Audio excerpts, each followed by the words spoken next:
கர்த்தருடைய பரிசுத்த நாமம் மகிமைப்படுவதாக. 91 சங்கீதம் 7 வசனம். உன் பக்கத்தில் 1000 பேரும் உன் வலதுபுறத்தில் 10,000 பேரும் விழுந்தாலும் அது உன்னை அணுகாது. ஆண்டவராகிய கர்த்தர் நம்மை பார்த்து கொடுக்கிற வாக்குத்தத்தமான ஆசீர்வாதமான ஒரு பாதுகாப்பான வார்த்தை. அநேக ஜனங்கள் இந்த வசனத்தை வாசிப்பார்கள். நாம் அடிக்கடி வாசிக்கிறோம்.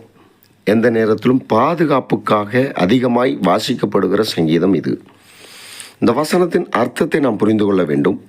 உன் பக்கத்தில் 1000 பேரும் உன் வலதுபுறத்தில் 10,000 பேரும் விழுந்தாலும் அது உன்னை அணுகாது. அந்த இடத்துல விழுந்தாலும் என்று எழுதப்பட்டிருக்கிறது, அணுகாது என்று எழுதப்பட்டிருக்கிறது. விழுந்தாலும் என்றால் என்ன என்பதையும் புரிந்து கொள்ள வேண்டும். அது யாருக்கு அணுகாது, ஆபத்துகள் யாருக்கு அணுகாது என்பதையும் புரிந்து கொள்ள வேண்டும். 6 வசனத்திலே 91 சங்கீதம் 6 வசனத்தை வாசிக்கும் பொழுது, இருளில் நடமாடும் கொள்ளை நோக்கும் மத்தியானத்தில் பாழாக்கும் சங்காரத்துக்கும் பயப்படாதிருப்பாய்.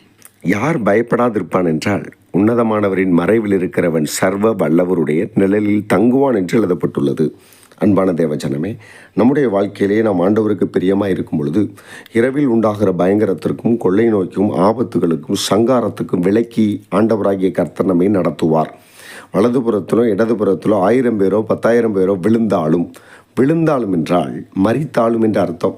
கொள்ளை நோய் மூலமாகவோ சடுதியாய் வருகிற ஆபத்து மூலமாகவோ பல பேர் மரிக்கிற செய்தியை நாம் கேள்விப்பட்டாலும், நாம் கண்ணார பார்த்தாலும் அது எதுவும் நம்மை அணுகாது. ஏனென்றால் ஆண்டவராகிய இயேசு கிறிஸ்துவின் இரத்த கோட்டைக்குள்ளே சர்வ வல்லவருடைய செட்டையின் கீழே நாம் இருக்கிறபடியால் எதுவும் நம்மை அணுகாது.